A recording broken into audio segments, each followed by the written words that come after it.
Well, week 3 has officially ended, and it's time to do our week 4 SEC power rankings. Let's start with the number 1 team in the country, Georgia. They look like the number 1 team in the country to you? I mean, they beat Kentucky on the road, but come on. Is that the number 1 team in the land?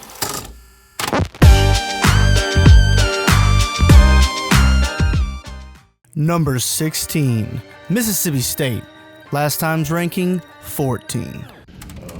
Again, we did not come out and play the way we needed to play, dug ourselves a huge hole, and at the end of the day, that dictated the rest of the game. Blake Sharpen didn't have a terrible game, but their run offense was just pitiful, and their defense was even worse. But they do have the Mediocre Bowl coming up against Florida. That will be interesting. Number 15, the Florida Gators. Last time's ranking, 16. Do I think Florida's a better football team than Texas A&M? I don't know. Probably not when you watch the film. I think Florida has to play with desperation. Florida is just embarrassing to the SEC. They have not been able to get it together. The duo between Lagway and Mertz did not work, and their defense just got ran over the entire game. If Florida can't get a big win soon, then Billy Napier might be fired by week 5. Number 14, Vanderbilt. Last time's ranking, 12. Nobody wanted to see Vanderbilt lose Saturday. You knew it was going to happen eventually, and it happened to the juggernaut known as Georgia State. And Georgia State is very familiar with beating these Tennessee teams. Number 13, Arkansas. Last time's ranking, 13. Arkansas's win against UAB isn't that impressive, especially since they struggled in the first half. But they got the run game going, and they look like a solid team. Let's see how good they do against Auburn this weekend. Number 12, Auburn. Last time's ranking, 7. After Auburn named a new starter at quarterback, Hank Brown, things got a little bit better for their offense, but their defense still needs some work. At times, New Mexico could easily push it down the field. If it wasn't for the turnovers, they could have kept it close. Auburn better figure something out because it's not going to get any easier in the SEC. Number 11, the Kentucky Wildcats. Last time's ranking, 11. Well, Kentucky definitely gave Georgia all they could handle, and they definitely took advantage over Georgia's poor offensive performance, which was probably a fluke. It ultimately came down to Kentucky not going for it on 4th down, which would have been the right move, in my opinion. If you're down by 1 point and you got 3 minutes left, and you're going against the number 1 team in the nation, you got to take that risk, Kentucky. I mean, come on. You could have won with a walk-off field goal. Number 10, Texas A&M. Last time's ranking, 11. As they keep it on the ground with Moss, who gives him breathing room and more. Le'Veon Moss, what a run!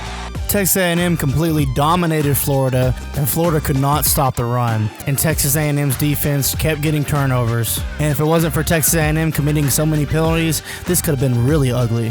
Number 9, South Carolina. Last time's ranking, 15.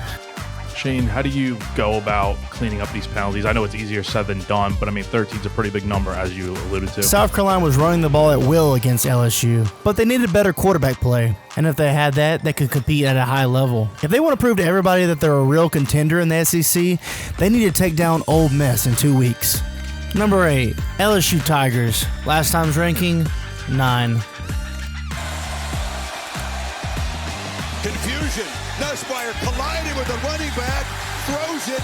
LSU came back after a 17-point deficit, and they proved to everybody that they can handle adversity. They still need to clean some things up defensively. They have 2 weeks of cupcake opponents, including a bad UCLA team, which will probably make LSU's defense actually look pretty good. But their real defensive test will be against Ole Miss on October 12th. Number 7, Oklahoma. Last time's ranking, 8.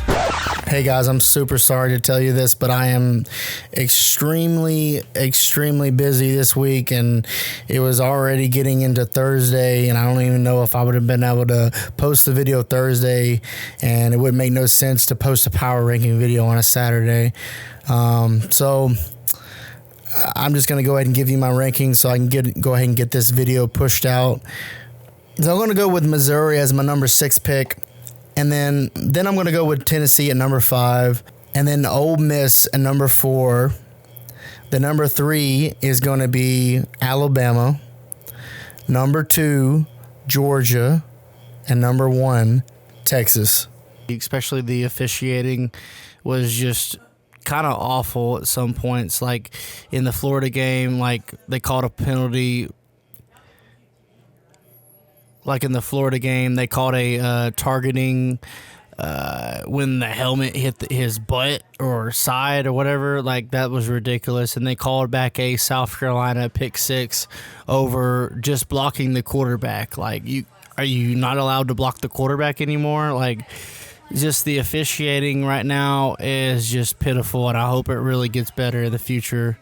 It's kind of just after Tua got hurt, they're just locking down on protecting the players, and I don't think that's what's best for the sport in general. But anyways, guys, I'm so sorry for cutting this short and not completing this video like I wanted it to. I just really needed to get it out, and it's already Thursday.